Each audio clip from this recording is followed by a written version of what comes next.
Asato ma sadgamaya tamaso ma jyotirgamaya mrityurma amritam gamaya.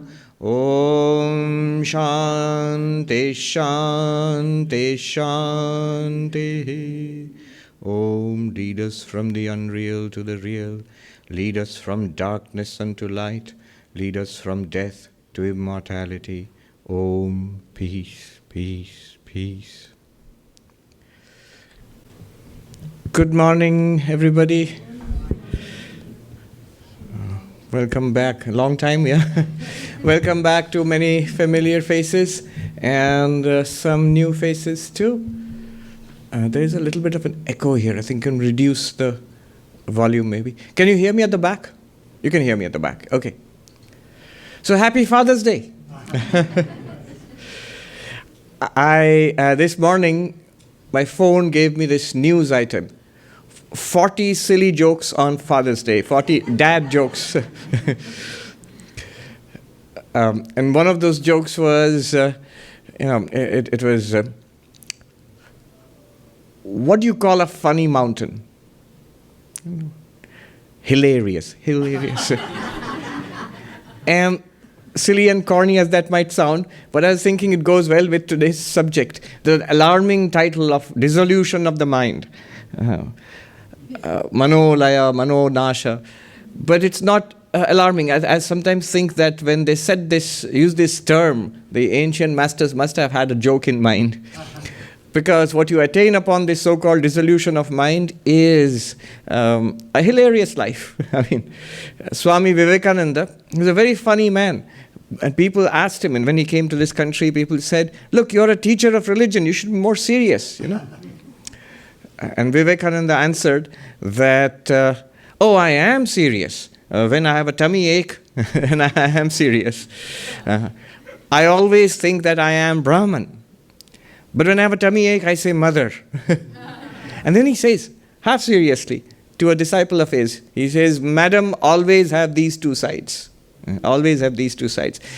And in a funny way, he shows the entirety of the Vedantic teaching. Nirguna Brahman and Saguna Brahman. The absolute reality, which is existence, consciousness, bliss, and God, Saguna Brahman, the God of religion. Always have these two sides, madam, he said.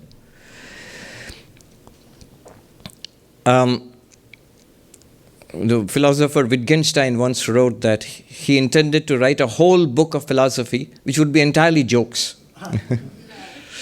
And he was serious about it. I don't think he had a funny bone in his body. Swami Vivekananda said very much the same thing. He said that he loved Alice in Wonderland. Lewis Carroll's book, Alice in Wonderland. Every time I go there to Central Park, there's the statue of Alice. And so I think about that. He loved that book because there's no rhyme or reason in it. He says our so-called rhyme and reason is just one state of the mind. The reality is beyond this. So he wanted to write a book which would at first sight be stuff and nonsense, but it would be the deepest philosophy. Enlightenment. Realizing that you are Brahman, your real divine nature, that's the goal of spiritual life. And at least that's how we put it in Vedanta. But one Swami joked, he said, enlightenment has these two sides. Light has two meanings. Light means light, that which illumines. Light also means you're free of burdens, light. Yeah? So enlightenment does these two things. It shows us, it illumines our real nature. The truth, what we are, what it is. And we realize that we are that. And the second one, what it does is, it lightens us. It gives us a mind that is light and free of burden. What are the burdens? Sin and guilt are burdens. Anxiety is a burden. Fear is a burden. And if we can be enlightened, then free of mind, free of anxiety, a mind free of fear, deeply free of fear, forever. The philosopher and teacher Krishnamurti, he says, my secret is this, that I do not care. I remember a long time back, the only job I ever held, so I had a mentor. I still remember he imparted some worldly advice to me. He said, Vishwarup, which is my pre-monastic name, I was swallowing up all the great advice coming from the mentor. Vishwarup, there are these 3 ways you can be happy in this world. One is, if you're very rich, you can get some buffer against unhappiness. Or if you're very powerful, that can give you some buffer against unhappiness. Or if you're indifferent. And that was the point of his, the wisdom he was trying to impart. Enlightenment. I always remember, what did Jesus promise in the Bible? He says, "Come unto me, you ye that are heavy laden. So I shall relieve you of your burden, the burden of worldliness." And he says, "I will put a burden on you too. I'll put my yoke on you, but my yoke is light." And it's delightful. So how do we have a mind that is enlightened in both the senses? Mostly we talk about the first one. How do we inquire into our real nature? I'm not the body, not the mind. I am pure consciousness. That's the first sense of enlightenment. We realize, who am I? But then there is the other side, which is promised by spirituality. You should feel lighter after spirituality. You should be like Vivekananda and say that, happy. Saint Teresa of Avila, she said that a sad nun is a bad nun. A sad nun is a bad nun. I remember faux pas, which I committed. Of all the places where I had to quote this, I quoted it in the convent, where there were nuns sitting in front. A sad nun is a bad nun. And one of the nuns didn't take it too well. She said, "And monk, Swami." Sad monk is a bad monk, yes, but it doesn't rhyme.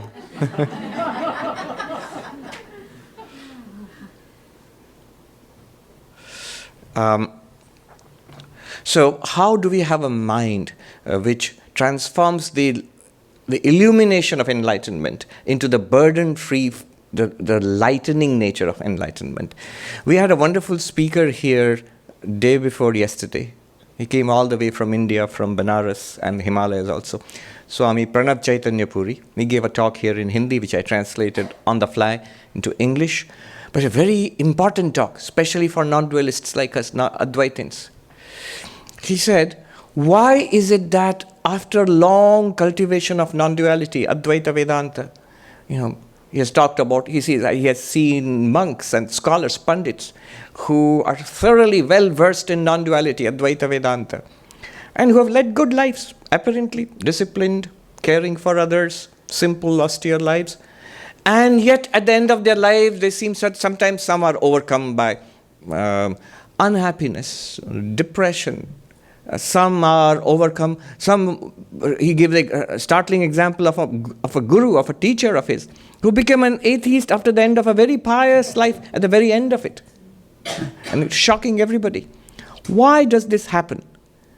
This happens because his analysis was this, that the non-duality, the Advaita, which has been apparently cultivated, has not been deeply accepted inside. His analysis was, we can have an Advaita of the mind, because it's very philosophical, very logical, rational. One can stay at that level. So this Advaita of the mind, the Advaita of the thought, the Advaita of reasoning, where I have studied all the texts, I know all the arguments, I have convinced myself, and I can convince others also. I can give you all the texts and quotations and arguments and sound very convincing. Yet at some deep level, I really haven't convinced myself. And I don't even, the worst part of it is, I don't even know that is so. Until what happens is, life comes knocking, gives hard knocks. And then the world of Advaita, which is mental, purely mental, in imagination, in reasoning, in the mind, that cannot withstand the hard knocks of this life, this waking life, this quote-unquote real life. He gave it a term, Pratibhasik Advaita. In Advaita, to explain a little further, in Advaita Vedanta, we talk about 3 levels of reality. One is the ultimate reality, Brahman, existence, consciousness, bliss. And the next one is this world, which we ordinarily consider to be real, but from an Advaitic perspective, this is an appearance. Jagat mithya, Brahma satyam. Brahman is real, this world is an appearance. But this so-called world of appearance in Advaita Vedanta, for us, in our day-to-day life, this is the reality. This is our life. It is in this that we are happy, in this that we are miserable, in this that we are worldly and sinful, in this that we try to be religious and spiritual. This is life for us. And so this is called Vyavaharika, transactional in Advaita Vedanta. And there is another level of reality, the world of imagination, world of errors, like seeing a snake in a rope, like a dream, like an illusion. This is called Pratibhasika, purely our internal world, subjective. Each one of us has an internal world of imagination and thought. I can look at a flower there, and that's a transactional, Vyavaharika flower. And I can imagine the flower in my mind, that is a Pratibhasika, an appearance, a purely mental flower. And this is well known in Advaita Vedanta. But what he did, new, in that talk, for the first time I heard this, and a beautiful analysis, he says your whole Advaita, your spiritual life in the path of Advaita, can be mental, Pratibhasika, and can remain so, and often undetected by the spiritual seeker. Sri Ramakrishna says, Bujhe niye bhabche hoye gache, has understood something and feels one has attained. Bhabche hoye gache, and he says, Maje maje paton bhari bhayankar. Once in a while, it slips away from spiritual life, even from moral life. How terrible this is. So, this is Pratibhasika Advaita, the Advaita of the mind. And how do you convert it into real Advaita? Into the Advaita which is lived in this life, not just in the mind. And the Advaita which is finally realized as Chidananda Rupa Shivoham Shivo, I am Shiva. I am pure consciousness. How do you do that? That is the other meaning of enlightenment, where you're free, you get the results of Advaita. So when the shocks of life come, you're not shaken. Krishna says in the Bhagavad Gita, Yasmin sthito dukkhena gurunapina vichalyate, centered in which even the heaviest shocks and sorrows cannot shake you. Having attained which, there is nothing greater to attain.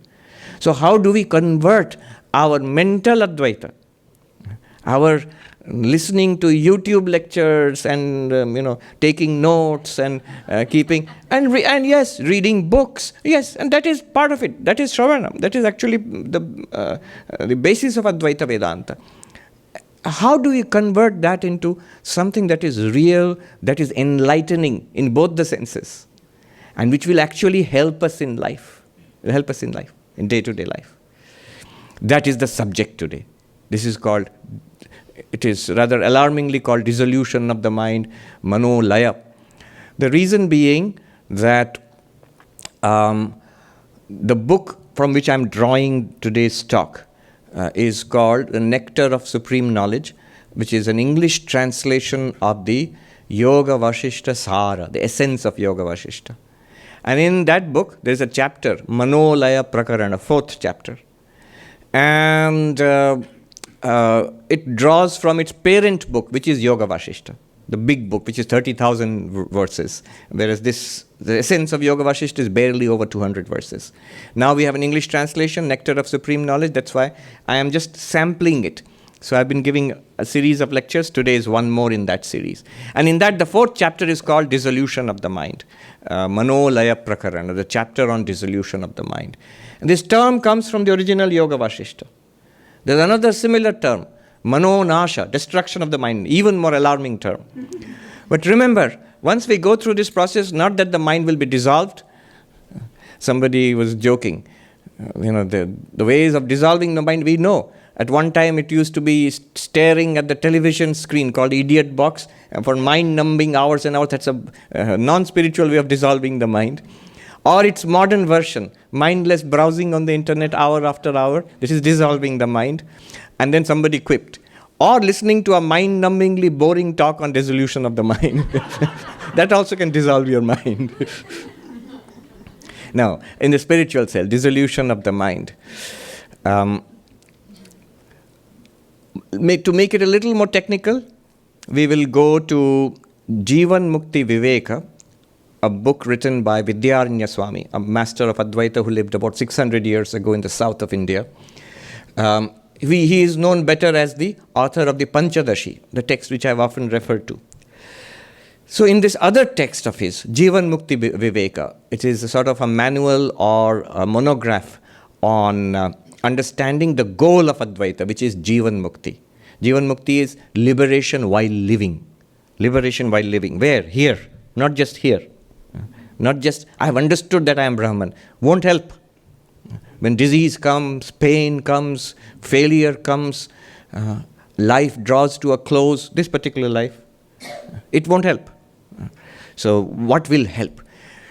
There in that book, Vidyaranya Swami says that there are these three components of Jivan Mukti, of enlightenment while living.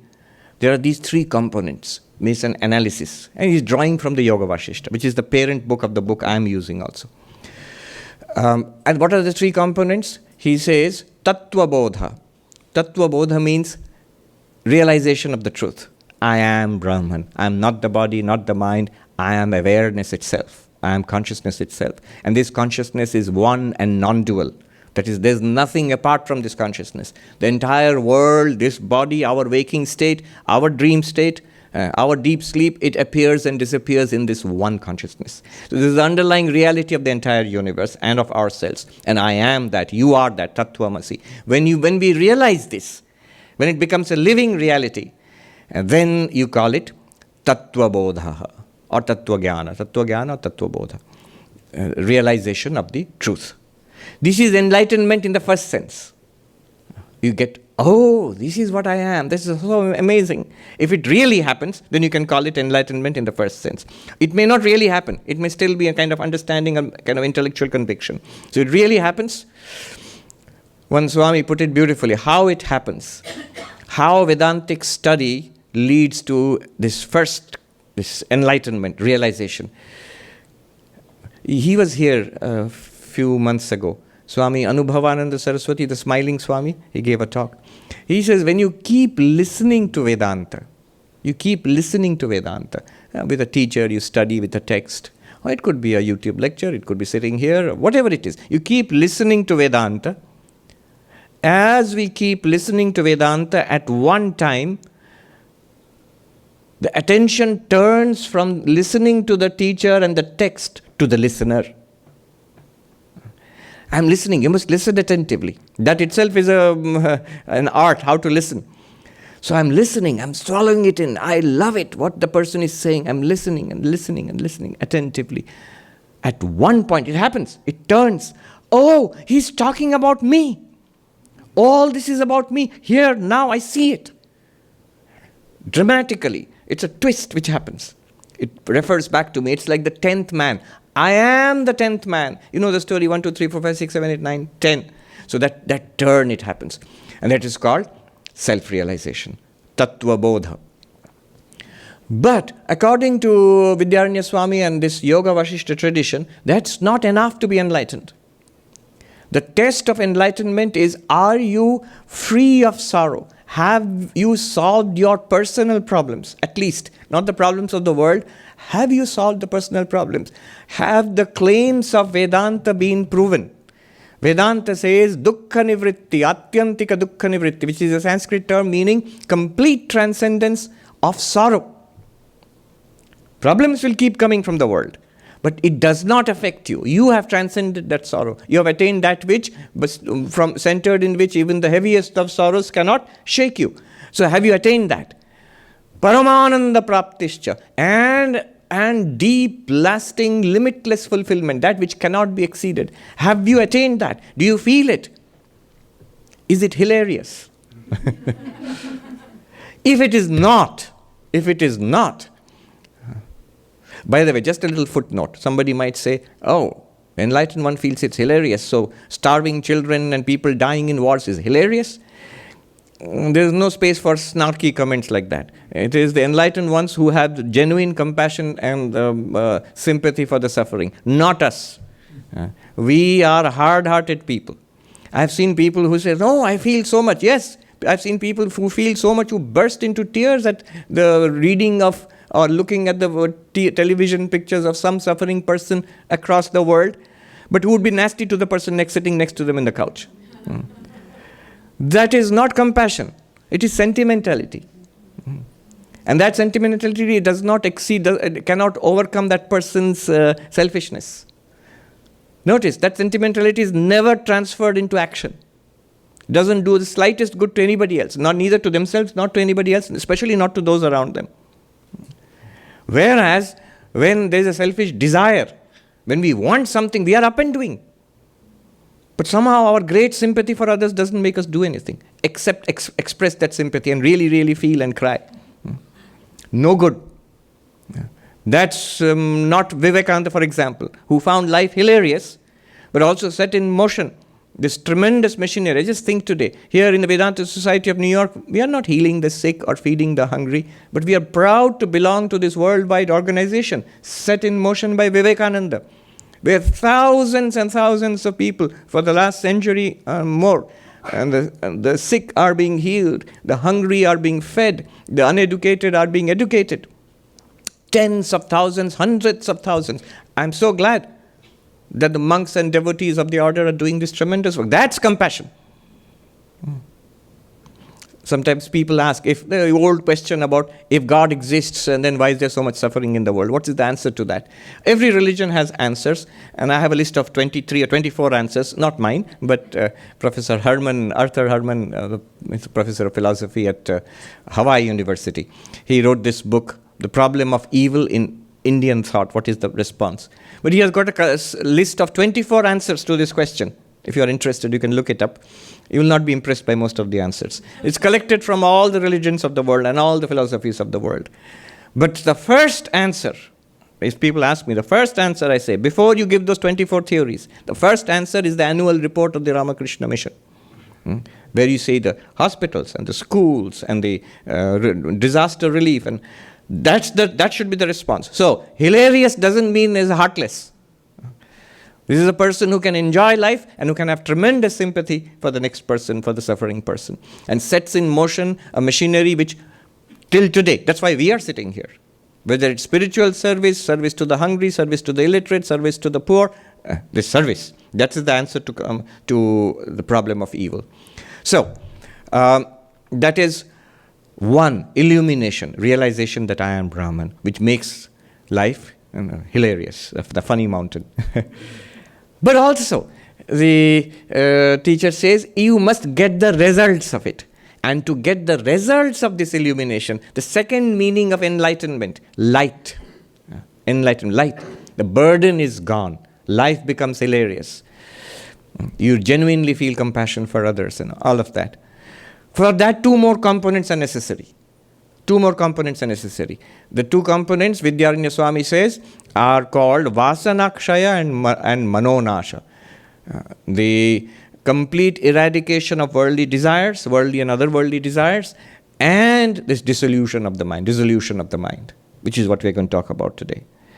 So he has got chapters in that book of his, Jivan Mukti Vivek. I'm talking about Vidyaranya Swami.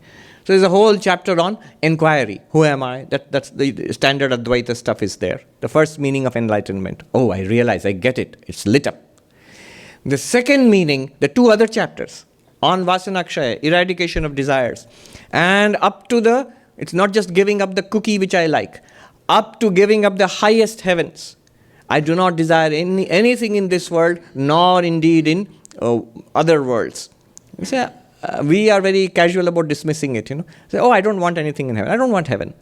One of the Swamis who is to teach us, Swami Shivamayanji, who has passed since. So we were novices. He said, to become a monk, you have to give up. The giving up is not only of this world, whatever this world can give, but other worlds too. And we are very casual about it, dismissive. Yes, I give up all the pleasures of heaven.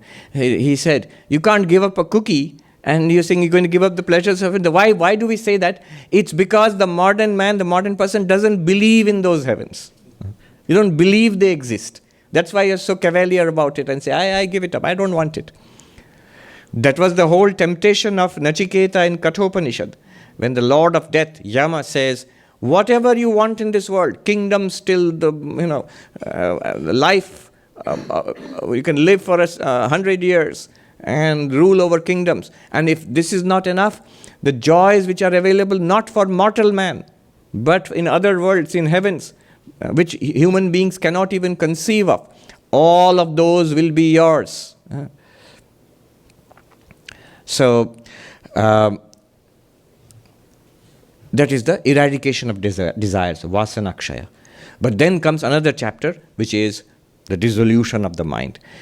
And so that is the subject we are going to talk about. What is this dissolution of the mind? The dissolution of the mind is, the mind must be trained to such a pitch, must be spiritualized to such a pitch, deeply imbued with ethics, with devotion, with selflessness, with one-pointed concentration, and of course already the knowledge of the self is there. So with knowledge and devotion and meditation and karma yoga, selflessness, it must be trained to such a pitch that at a moment's notice, you should be able to withdraw it from engagement with the world and center it on what you have realized, enlightenment, that light within, and be merged in samadhi. It's not enough to say, I know I am Brahman, I know all this is Brahman. But you must also be able to switch off the movie at will. The example is of the movie and the screen. So, you go to a movie and you know it's a screen and on which the movie is playing. But the whole screen is covered by the movie. So when you look at the screen, you are looking at the pictures in the movie. Now if somebody wants to see the screen, there are these two approaches. One approach is, you can switch off the movie. And then you see the screen. Oh, this is the screen. Or the other approach is that you understand, we all understand what a movie is, what a screen is. And so when we are watching this movie, we can also honestly, truthfully say, yes, we are seeing the screen. It's covered with pictures right now, but it's not that we are not seeing the screen. We are seeing the screen. The first one, when you switch it off, no movie at all, really no movie, just the screen, blank screen by itself, that's the yogic method. Do you have the ability to switch off the world? You can't switch off the world out there. To switch off the world in your own perception and experience. Do you have that ability? And that comes from long training in meditation. Or the second one is the Vedantic approach, where the movie of the world can go on. You're seeing, hearing, smelling, tasting, touching, thinking, imagining, working, and yet you say, it's all Brahman. Are you delusional? No. You know the truth. Even when the movie is playing, it's still just the screen. So these are the two ways. But vasana, the manonasha, dissolution of the mind, wants us to train the mind in spirituality. One might say, a devotee might say, I know there is God and I believe in God and I love God. That's it. Why do I need to train the mind? A jnani on the path of knowledge might want to say that, look, I know it's all Brahman. Why do I need samadhi? What do I have to do with the mind? I am not the body and the mind. I just said I am not the mind. Then why do I have to do anything with the mind? But this is the thing about spiritual life. Training of the mind is essential in spiritual life. This is called, and when it reaches its peak, it's called dissolution of the mind or destruction of the mind. Remember, mind is neither dissolved nor destroyed. No need to be alarmed. It's in fact much better than it used to be. Why it's called dissolution or destruction, we will see.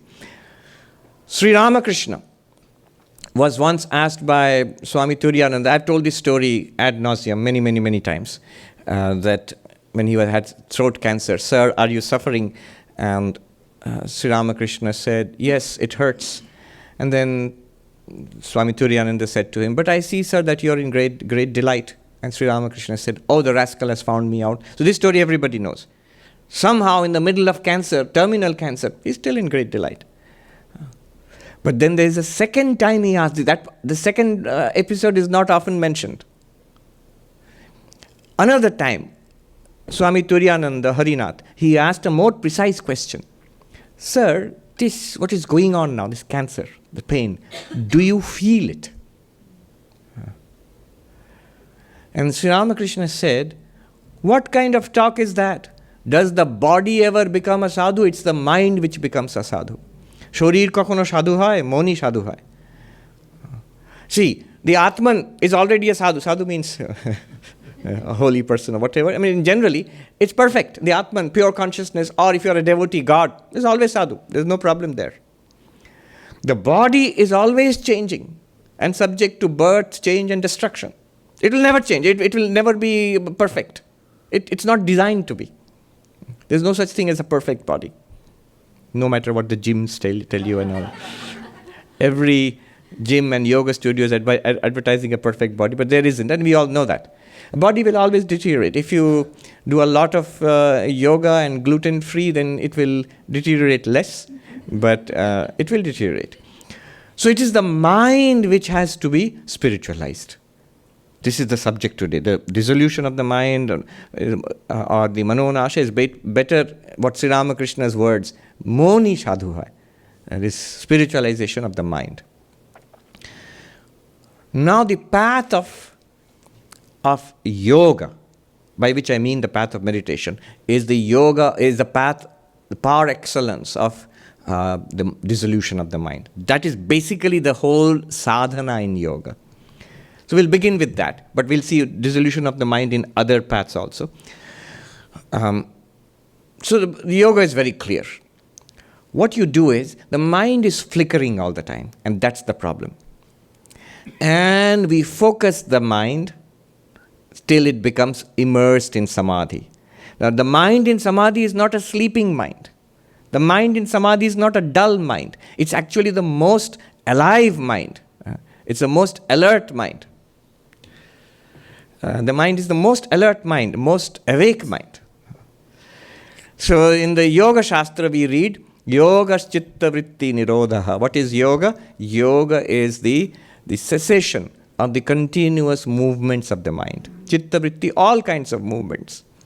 All our perception, all our thinking, all our understanding, our emotions, judgments, everything is a movement of the mind. Memories, everything is a movement of the mind. And quietening the movements of the mind is meditation, and absolutely stilling it is samadhi, at least for a while.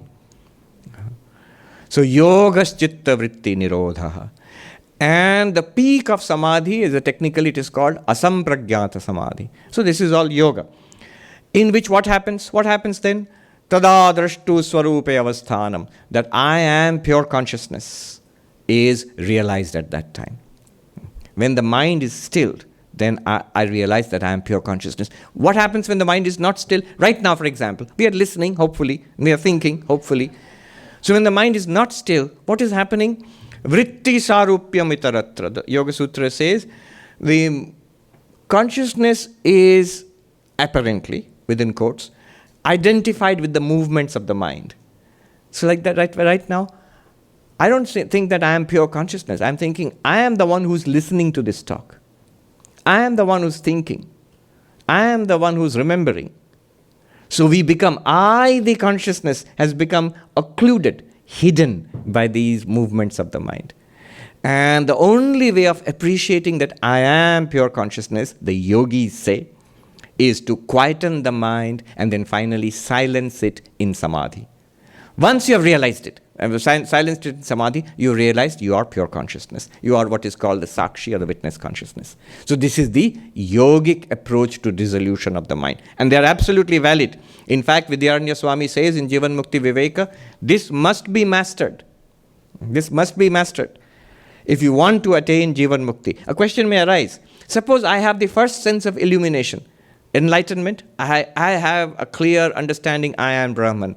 But I haven't practiced meditation to the extent of samadhi. And yes, in the mind some desires are still there, much attenuated, but I can see they are floating around. So am I not an enlightened person? Vedanta is very clear about it. Vedanta says the goal is Jivan Mukti.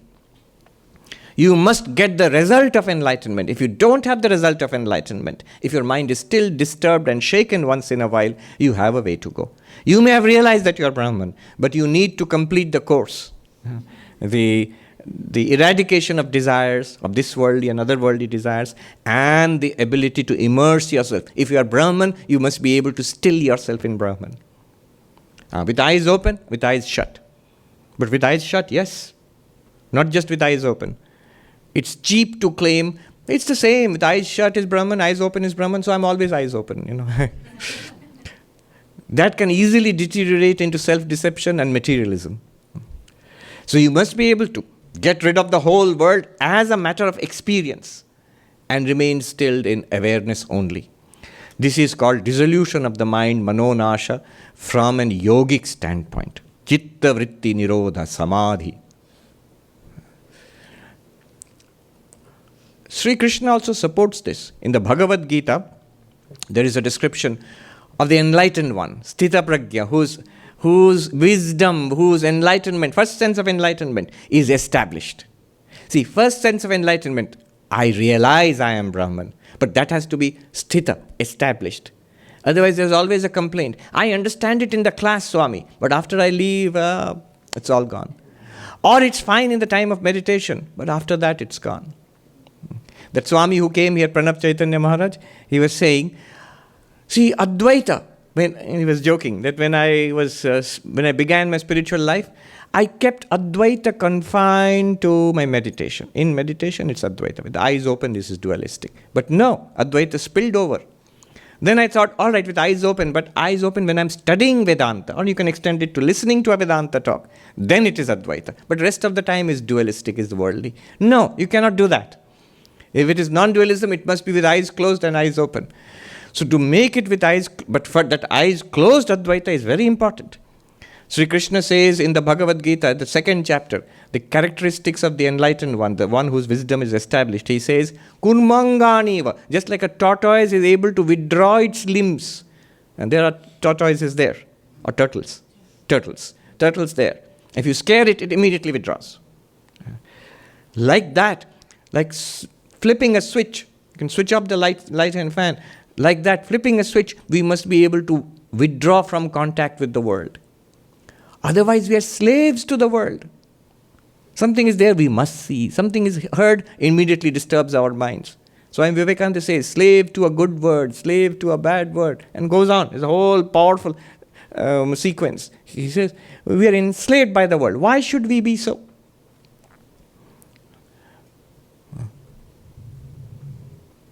He said that kinkarasya kinkarai kinkari krita ahaha.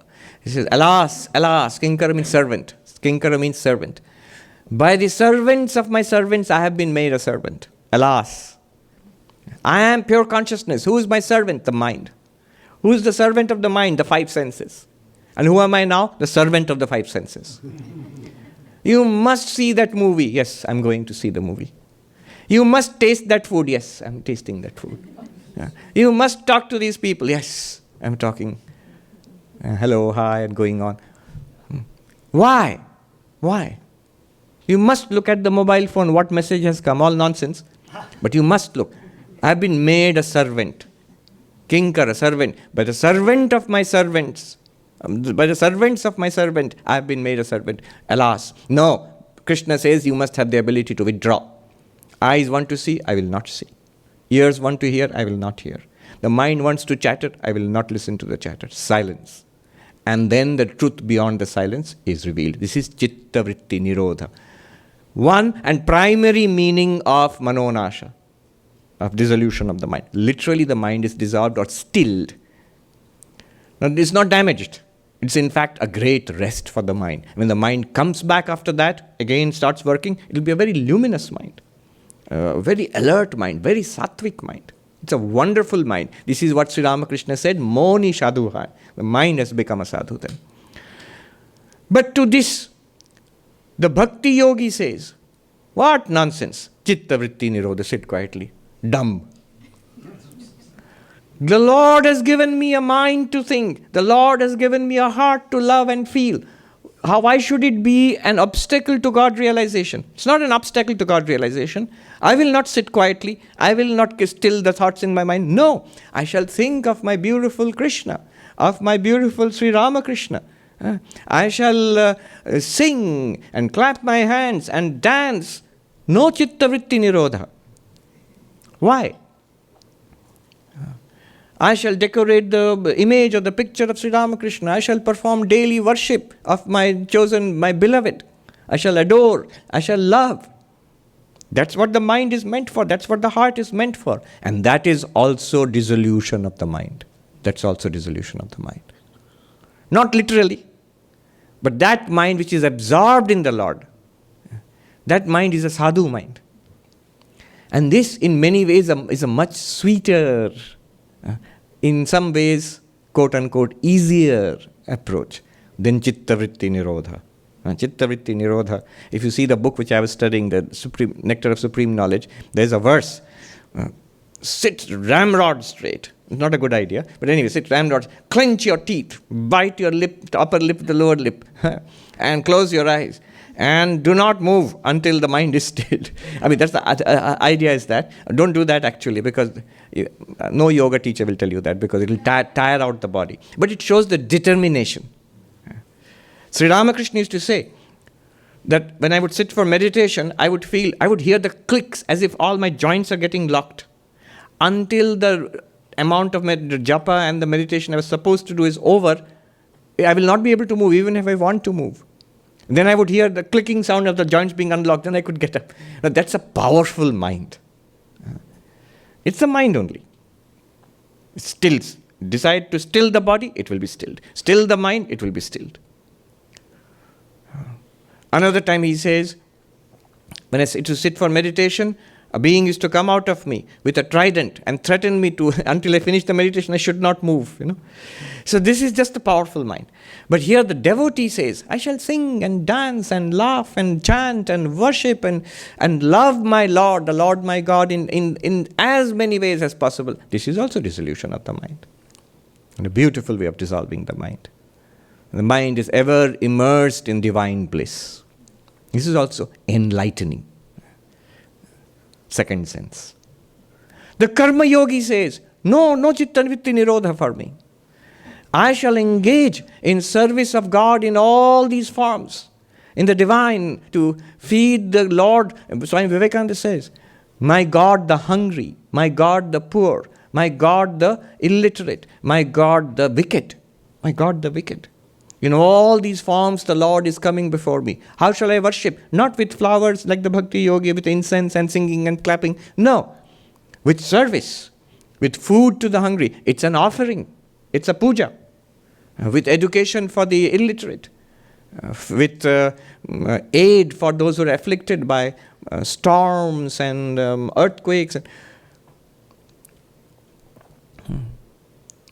Swami Vivekananda, he saw this in India at that time. He says, yes, spirituality, religion is there, still living. But look at the land. Thousands and thousands are swept away regularly by famine, by plagues, epidemics. It's a society that has become so weak and incapable of looking after itself. Notice, in a society, people are suffering on a mass scale next door, and we don't do anything about it. Oh, it's their karma. That spirit is gone. Centuries of colonialism, of the loss of national vigor, the impoverishment of an entire race. And the result was this, the complete falling apart of social structures. And Vivekananda said, he put the monks to work. He put the devotees to work. And he said, this work is not just a way of national reconstruction. That's one of the effects. But it's a spiritual practice. If you are Vedantins, you must admit that the same Brahman, you realize it's one reality, is in front in these ways. Pramoda Das Mitra, he writes to Swami Akhandananda. Pramoda Das Mitra was a great scholar who lived in Benares and was a friend to the monks, but he had doubts. He writes to Swami Akhandananda, who had started an orphanage in Murshidabad in West Bengal. It's a very big ashrama now. He says, you are monks. You are supposed to wander the land and, spend your time in meditation and beg for your food and teach spirituality. Why these schools and orphanages and relief work and hospitals? And Swami Akhandananda writes back a fiery letter. He says, To realize Brahman. For what purpose? Doesn't your own Vedanta say you are already the ever-free Brahman? What meditation and what spiritual practice will you do for the freedom of Brahman? You yourself admit you are the ever-free Brahman. And that Brahman, you are saying, this is the reality of the entire universe. I see that Brahman naked without a dress to put on. I see that Brahman wasting away from hunger in front of me. I see that Brahman afflicted by superstition, by lack of education, lack of opportunity. And to serve Brahman in these forms is my life's spiritual practice. And if this takes me to hell, so be it. Fiery letter. So this is the karma yogi's attitude. No chitta vritti nirodha. I will do this. And this is also dissolution of the mind. Dissolution of the mind which is limited to this body and mind. I will do everything for only this one. This body which will die tomorrow, which is falling apart every minute. To feed it and to clothe it and to decorate it is the whole goal of my life. Alas, I have become the servant of the servants of my servant. So this selfishness, this utter selfishness is reversed by the karma yogi. This is dissolution of the mind. In that sense, manonasha, destruction of the selfish mind which binds us to this limited being.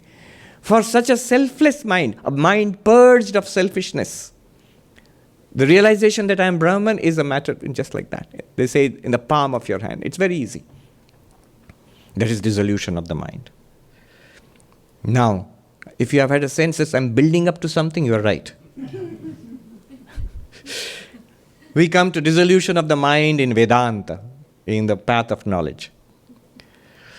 The verse which I was referring to, I wanted to get the book, but I forgot. But anyway, I'll tell you the meaning of the verse. The verse goes, antarmukhataya, when the mind is turned inwards. And then what is done? Chid agno juhata jagat, trijagat trinam. The straw, the little piece of grass, dry grass, which is the three worlds, is offered into the fire of consciousness. Then alone the mind is dissolved. What does this mean?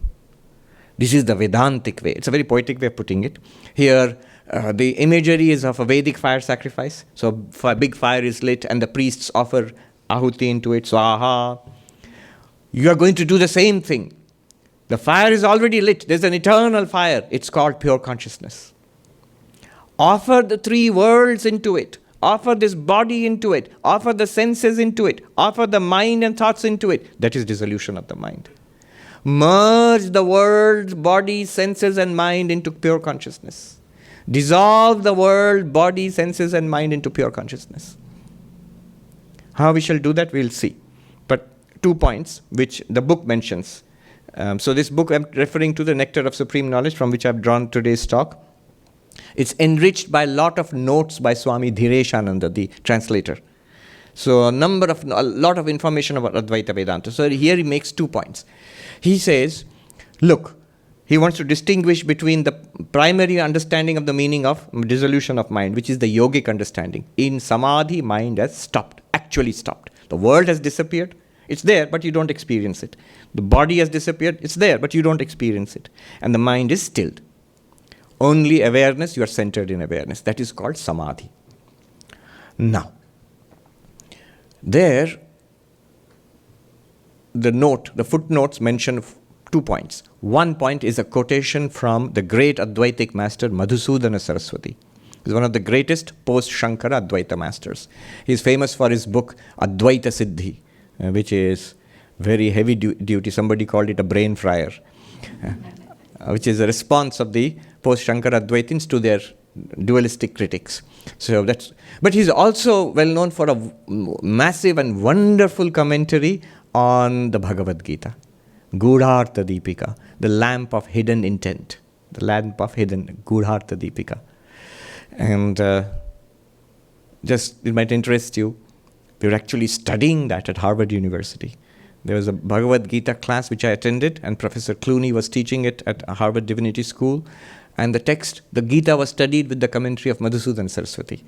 And the English translation which was used was actually published by our order, Swami Gambhiranandaji's translation. So that book is Madhusudan Saraswati's commentary on the Bhagavad Gita, translated by Swami Gambhiranandaji, published by, I think, Advaita Ashram. Now, it's a massive commentary on Bhagavad Gita, detailed commentary. And he brings into play, Madhusudan Saraswati brings into play his wide scholarship of all the philosophies. There is yoga there is bhakti there, and of course Advaita is there. Now, in the 6th chapter, 29th verse, where it talks about seeing the Atman in all beings, there, Madhusudan Saraswati goes into an aside, some extra information. He says, for the dissolution of the mind, attainment of enlightenment and dissolution of the mind, since ancient times, there have been these two grand ways, he says. And he quotes a verse from the Yoga Vasishta, which says, the Lord has given, the Lord has given these two paths for two kinds of seekers.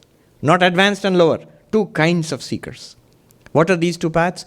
One is the path of yoga, where you still the mind in samadhi and you realize your pure consciousness. Another is the path of inquiry, Vedanta, where you inquire with the help of the Vedantic texts and you realize your pure consciousness. The first path is for those who consider the world to be real. I'm quoting from Madhusudan Saraswati, who is quoting from Yoga Vasishta. The first path is for the yogis who consider the world to be real. And if you consider the world to be real, a real entity out there, in that case, there is no other way. Again, I'm quoting precisely. There is no other way for you to realize your pure consciousness except wiping out the world experience. And that you can do only in samadhi. You can do it in deep sleep, anesthesia also, but then the mind is not awake there. You cannot. Here the mind is most awake, but stilled.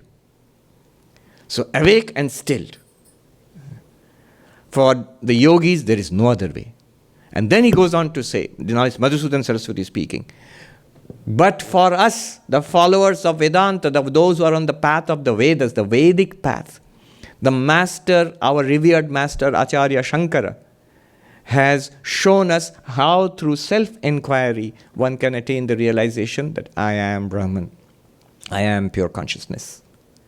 And therefore, he adds, therefore, Shankara has not indicated the path of samadhi, yogic samadhi, for his followers. So there are these two distinct paths. And then he goes on, and earlier he has said, for some, yogic samadhi is a possibility. For others, inquiry leading to self-realization is a possibility. You might take to one or the other. Recommendation, do both until it gives a result. Why do both? Vivekananda says, do all. The karma yogi is mind dissolution, the bhakti yogi is mind dissolution, and the yogi is mind dissolution, and the Advaitins or the Jnana yogi is mind dissolution. So that's the note from Madhusudan Saraswati, chapter 6, verse number 29. Chapter 6, 6.29. Long discussion. At the end he says, enough said. Let's get on with the Gita. So enough said. But it's a very valuable discussion. People ask, can you attain enlightenment without samadhi? And there he says, yes, you can, on the path of inquiry. The path of inquiry also leads to mind dissolution. Now, Vidyaranya Swami, the second footnote, quotes from Vidyaranya Swami, where he says that by samadhi one can realize that you are pure consciousness. Or by inquiry one can realize you are pure consciousness. And then he goes further. Even if through samadhi you have realized pure consciousness, he shows the limitation of the yogic way. You have realized you are pure consciousness, but still the question remains, how many pure consciousnesses are out there? I have stilled my mind in samadhi, so I am the witness of the mind. I remain as that. But there are so many minds and so many bodies out there. Are there many witnesses? And also, what is this world and the body and the mind? So he says, further, Brahma-jnana is still waiting. He calls it Brahma-jnana or Brahmakara Vritti, Vidyaranya Swami, and that quotation. He says, after yogic samadhi and realization, you are the witness consciousness. It still remains for you to contemplate the Vedic Mahavakya, Vedantic Mahavakya. You are that, or I am Brahman. That realization still remains. Then only you can say the mind has been dissolved and you have attained enlightenment in both senses. I know, I've realized, and also the burden is gone. I'm free of it. Life is hilarious. Okay. Now, a little touch of what this, sacrificing the entire world, body, senses, mind, into the fire of consciousness. What this might mean. It's like this. Follow this carefully. If at any time you wish to close your eyes, for following it, not for sleeping. There are some who can actually have master the yogic art of sleeping with eyes open. They can look at you and yet they are sleeping. It's a difficult art.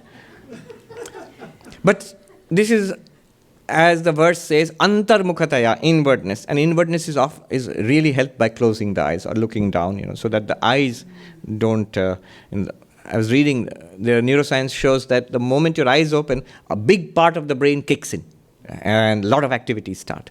So if you feel like closing your eyes and turning inwards, you may. Notice whatever we are seeing. You see so many colors and shapes and people and things out there. Whatever we are seeing and have seen and will see. All of this variety is seen by the same eyes. And what we are seeing is continuously changing. The eyes are not changing, generally speaking. The eyes are also moving and changing, but generally.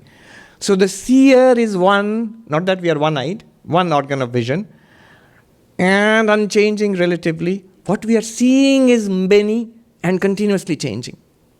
All the changing panorama of this is grounded in one thing. That is the eyes, the organ of vision. Or let me put it a little more generally. All that we see is nothing but vision or seeing. This is called merging the seeing into all that is seen into the seeing. Merge the seen into the seeing. What does it mean? I'm making a very subtle point here. What point I'm making is this. We have the strong, unquestioned belief there are things out there and I am only seeing them. Here, pay attention here. What Vedanta is saying, notice one subtle point. What you are seeing is not apart from seeing. What I mean by that is, all right, look at this orange cloth. You are seeing a patch of orange. This patch of orange which you are seeing, do you have any evidence that it exists apart from your seeing it? Not only that, the patch of orange which you are seeing now, which I am seeing now, literally, even in the most physicalist, scientific, physiological explanation, is being projected in the brain. You are not actually contacting something orange out there right now.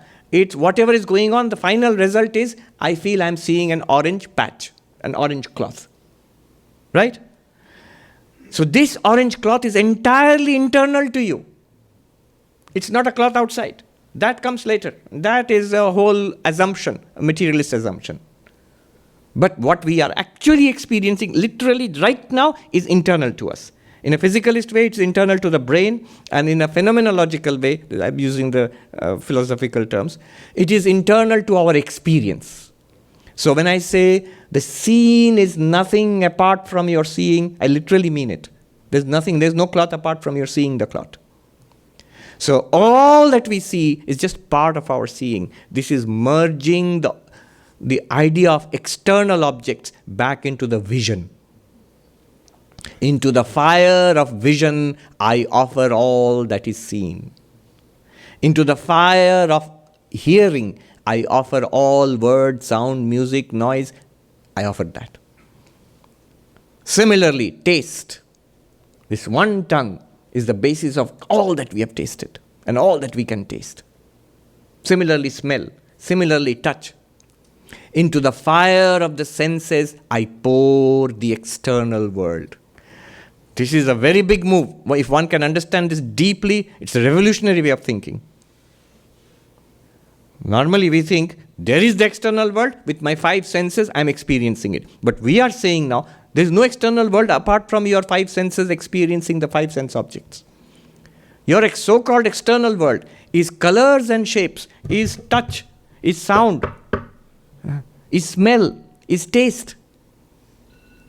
What is it apart from that? You might say it's a clock, the alarm. Yes, but it's a sound. No, but Swami, you can go and see it. It's a sight. You can touch it, Swami. It's touch, pressure. Apart from that, I mean it literally. So this is literally pouring the universe into the 5 fires of the senses. But all the 5 fires of the senses dump their information into the mind. If the mind were not working, none of the senses would give you any data. You may look, but you will not see, because mind is elsewhere. One Swami would joke, you are here, but you do not hear. Mind is not connected to the ears. So mind is the fire into which all the 5 sense inputs are offered. And you get all these experiences. What is mind? Thoughts, internal. Thoughts, emotions, ideas, memories. Even the ego sense, I. They are nothing but mind. All thoughts I pour into the fire called mind. All perceptions I pour into the fire called mind. All memories, sense of intellect and ego I pour into the fire called mind. This is right now. You can actually do it. And the mind is nothing other than consciousness. In awareness only we are aware of movements of the mind. Thoughts appear in consciousness. Emotions appear in consciousness. Perceptions appear in consciousness. The mind is nothing more than an appearance in consciousness. This recognition, it is nothing more than I, the consciousness. In a magical way, I am appearing as the mind. And in the magical way, this mind is appearing as 5 sense inputs. And in a magical way, I think there are external world. There is this world. I poured the mind into consciousness. This is pouring. Tri Jagat Trinam. You have reduced the 3 worlds. Waking, dreaming, deep sleep. Or heaven, earth and hell. You have reduced it to a straw. We throw into the fire of consciousness, it's immediately burnt up. This is called dissolution of the world, dissolution of the senses and the body and the mind into I, the consciousness. Start like this. Open up the senses, look at the world, hear. All of these sights and sounds are nothing but sensory inputs. There's nothing out there. It's all my sensory inputs. Prove it, Swami. Notice in the dream, when you're closed eyes and sleeping, you're seeing without actual physical eyes being open. The mind is doing it by itself. No sound. You're wearing noise-cancelling earphone or earbud. You're hearing. The mind is doing it by itself. The mind generates senses and the objects of the senses internally. That mind is an appearance in consciousness. And you are that one consciousness. The mind is your magical power. And the senses are the magical power of the mind. And the world is the magical power of the senses. I toss this piece of straw called the 3 worlds into the fire of consciousness which I am. Chidagno, antar juhata, continuously. It's a continuous process. We are externalized. Forgetting that I am consciousness, I am aware of the mind. Forgetting that I am mind, I am aware of the senses. Forgetting the senses, I am aware of the world. First, step back into the mind, then step back into consciousness. The Swami whom I mentioned, the smiling Swami, Anubhavananda Saraswati, he made a very interesting observation. He said, who is spiritual? Who is spiritual? The one who is worried about the mind, not about the world. If you are worried about your mind, you are spiritual. If you are worried about the world, you are materialistic. Why did that person behave like that with me? Materialistic. Why did I get upset when that person behaved like that with me? Spiritual. You see the distinction? We often say that I complain, I try to meditate, but the mind is so restless. Good, it's progress. Because now you are worried about the mind, not about the world. When you say, the world is the cause of my not meditating, then you're worried about the world.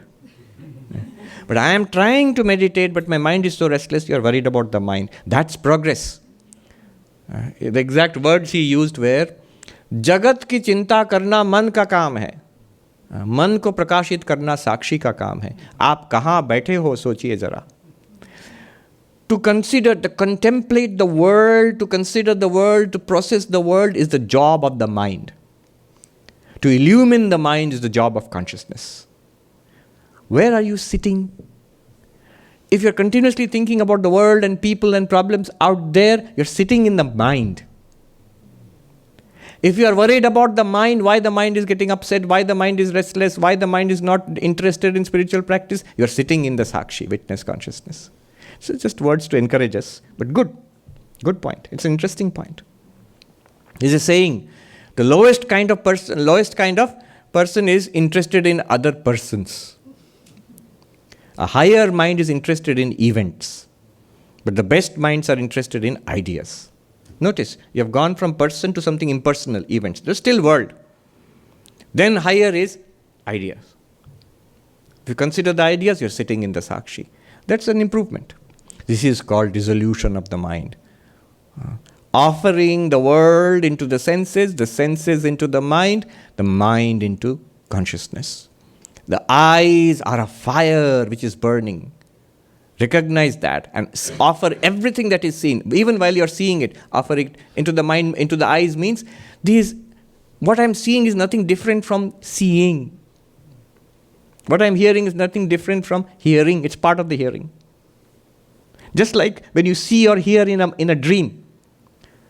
After waking up, we don't say, there was something external, I saw it. There was something external, I heard it. No, we just say the whole thing was imagined. The seer and the hearer and what was seen and what was heard were both imagined in the dreamer's mind. Exactly like that. Offer the seeing and the hearing and the smelling and the tasting and the touching into the fire called mind. Offer the fire called mind into consciousness which you are. And be at peace. This is dissolution of the mind. The Jnani's dissolution of the mind. Dissolves the world, the senses, the body and the mind into the fire of consciousness. Okay, we are nearly over up with time. Another point I want to mention. That text, Nectar of Supreme Knowledge, gives us 5 ways of dissolving the mind. One of them is what I just mentioned, the inquiry, self-inquiry. Offer everything into the fire of consciousness, the Jnani's way of dissolving the mind. The second one is the Bhakta's way, but the way it is put in that text is Anudvega, be free of anxiety. The Naradiya Bhakti Sutra says, Sarvada Sarva Bhavena Nischintitehi Bhagavaneva Bhajaniya. The Lord alone is to be worshipped, served, loved, adored, and surrendered to, and be concerned with. Only concern is the Lord, not the world, not the body, not my personal affairs, not even my own mukti. And how is the Lord to be adored, believed in, worshipped, loved, surrendered to? How? Nischintitehi. Free of all anxiety. You're not free of anxiety. Anxiety is always about the world. Not free of anxiety means you don't believe in God. Can't the supreme power take care of you? It takes care of the world. Can't it take care of you? It will take care of you. What has to be done? The supreme power knows, God knows best what has to be done for me and for the world. So I'm free of anxiety on that score. Being free of anxiety. Sarvada sarva bhavena. At all times and in all ways, worship the Lord, love the Lord thy God. At all times. Waking, dreaming, in deep sleep you can't say, but deep sleep, the poet sings, sleep is my meditation on my mother Shama. Deep sleep. So, at all times and in all ways, whether in prayer or in meditation or in puja or in serving others, in all these ways. Swami Turiyanji used to say, in my days in the mountains in the Himalayas, I would live in this little cottage and the whole day would pass in, he would say job, dhyan, part, dhyan, job. In repetition of the mantra, japa, and then in study of spiritual texts, or in meditation. When mind got tired of meditation, I would repeat the mantra. When the mantra got tired of repeating the mantra, I would study. And then when the mind became inward again, I would go into meditation. And this is the way cycle went on. He literally meant it, because at one time sleep also disappeared for him. And he got scared. He says 6 nights he did not sleep. And then he felt maybe sleep will go away forever. And on the 6th night actually, he practiced sleeping. Finally got half an hour's sleep and he felt relaxed. So this is Nischintitehi, be free of all anxiety. That is another way of dissolving the mind, the text says. Freedom from anxiety, freedom from fear. How? Rely on the Lord in life and death. It is all the Lord's play. Whatever I contact, whoever I contact, wherever I am surrounded, immersed in an ocean of God. Be happy. Remain immersed with that. Another method, it says, so inquiry, which we have already talked about, the devotion, be free of anxiety and love the Lord. Third one, it says, is Vasana Tyaga, giving up all kinds of desires, which is the whole chapter you will find in Jivan Mukti Viveka, a very strong chapter on eradication of desires. Then the fourth one, it says, Pranayama. Ramana Maharshi, yogis, they have all stressed this. One way of dissolving the mind is by control of the breath. One yogi said, there is a deep connection between control of the breath, celibacy, and dissolution of the mind. All three, they go together. Control of the senses. Celibacy here means control of the senses, a disciplined life, not indulgence in the senses. And control of the breath, pranayama. And steadying the mind. Steady mind, steady senses, and stilled breath, they go together. So pranayama, the yogic pranayama, is a way of dissolving the mind. Sri Ramakrishna, however, cautioned that it is not an easy way to practice, especially if the life is not pure and disciplined. It can lead to adverse consequences. And he said, Sri Ramakrishna, by sheer bhakti, one gets kumbhaka, the restraint of the breath and stilling of the breath. He says, by the intensity of love of God, by sheer bhakti, this can be attained. You don't have to do pranayama separately. So that also is mentioned. And finally, the fifth method. First method, self-inquiry. I'm changing the order. Second method, love the Lord free of anxiety. That's the condition. Free of any worldly anxiety on your account or anybody else's account. Love the Lord. Third is giving up desires. That's the whole big topic in itself. Full chapter is there in Jivan Mukti Viveka. Fourth, pranayama. But careful.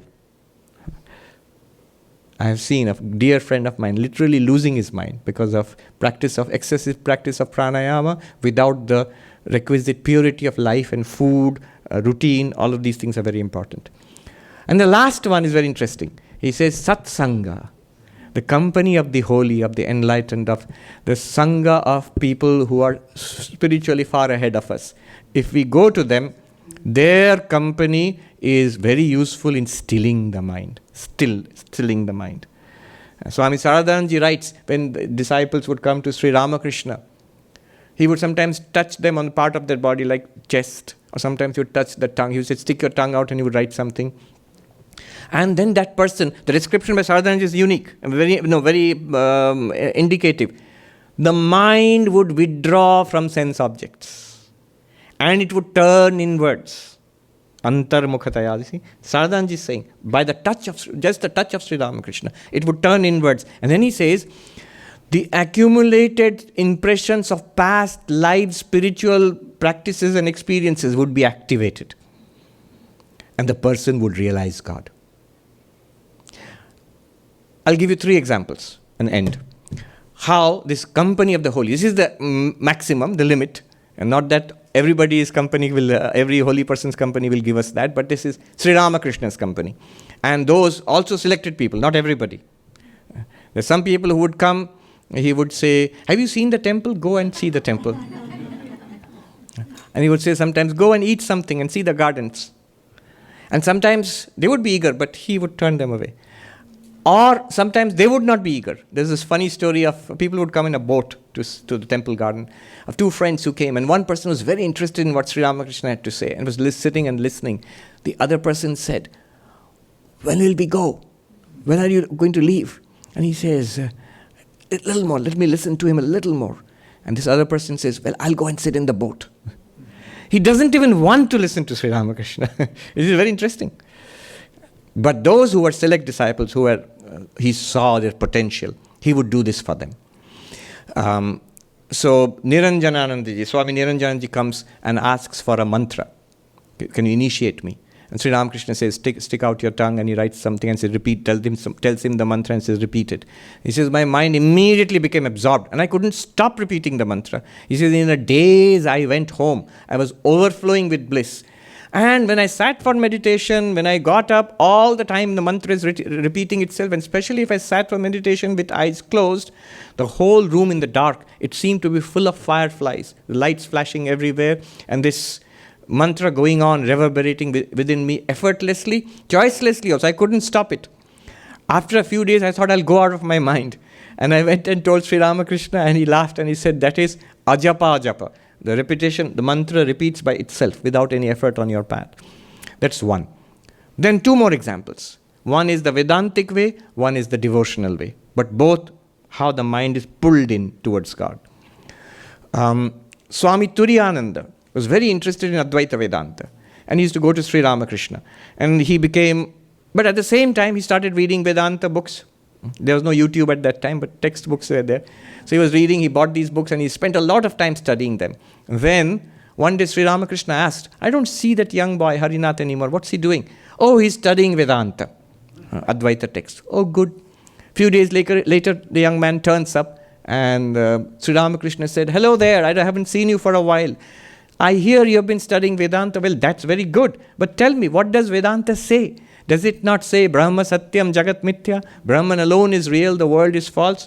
If that's what it says, all the books tell you that, then why not give up the false world and catch hold of Brahman? And Harinath says that revolutionized his mind. See, that's that movement where you listen, suddenly that attention changes from what you are listening to yourself, the listener.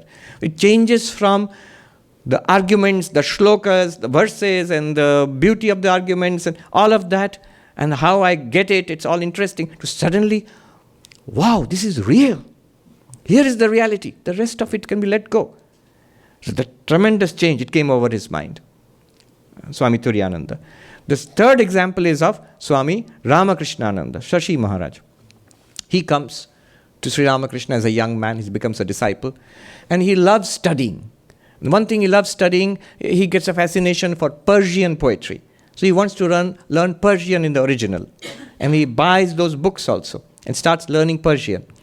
One day, and he used to get absorbed in the study. One day Sri Ramakrishna called him, and he was so absorbed in the study of Persian that he didn't respond. He didn't hear. Later Sri Ramakrishna asked him, what are you doing? And he says, I'm studying this and I want to learn this. And he says, be careful. If you do that, you will not realize God. And this is the quality of the disciple. The moment he heard this, he took all the books and threw them into the Ganga. So this is the quality of the disciple. The instruction, immediately you take hold of that. The Guru's instruction, you take it absolutely seriously and follow it lifelong. I have seen it in the senior Swamis. The shortest instruction, it becomes a lifelong practice. Then, for example, I've seen Swami Pavananandji, who was an Irishman, whom I saw at the end of his life, a very great Swami, disciple of Swami Shivananda. I was in Deoghar Ramakrishna Mission. I joined as a monk there. And this old Swami was there. He had lived there all his life, most of it. How? Because when he became a monk, 1920s, late 1920s, his guru, Swami Shivananda, said, go and stay in the Deoghar ashram. Why don't you go and stay in the Deoghar ashram? We might think that, no, I'm okay here. Okay, since you're saying, I'll go and stay there and come back. Why don't you go and stay in the Deoghar ashram? This Swami, this monk, young Irishman at that time, he comes to this new ashram in Deoghar in those days and stays there for the next 60 years. Because Guru said. He went to different places, but he stayed there. Then, finally, Shashi Maharaj, one more story about him, how Sri Ramakrishna, first he withdrew him from those various fascinations. They're good fascinations, but in spiritual life they may be blocks. One day, the young Shashi Maharaj, who became Ramakrishnananda, he's searching for something, and is hurriedly walking through Sri Ramakrishna's room, and he missed seeing that Sri Ramakrishna was sitting right there. He was on the bed, maybe in the semi-darkness, and absorbed in meditation. And Sashi Maharaj was moving around the room and rummaging, looking for something. Suddenly Sri Ramakrishna said, "What you are searching for, it is here, it is here, it is here," pointing to himself. And he says, "I was stunned." This is like, the response to ages of searching. What I've been looking for through lifetimes is here in front of me, as the avatar, as incarnation. That's why of all the disciples of Sri Ramakrishna, they all loved him. He bound them all in the cords of love. But no one matched Sashi Maharaj for the intense one-pointed devotion to Sri Ramakrishna. For him, Sri Ramakrishna was the treasure of his heart. His life was built around Sri Ramakrishna. That's why he got the name Ramakrishnananda. So this is also dissolution of the mind. I pray to Sri Ramakrishna, Ma Sharada, Swami Vivekananda. May they bless us. May our lives turn hilarious in may the joy shower in our lives. May our minds become sadhu in this very life itself. Om Shanti Shanti Shanti Hari Om Tat Sat Shri Ramakrishna Arpanamastu. Thank you.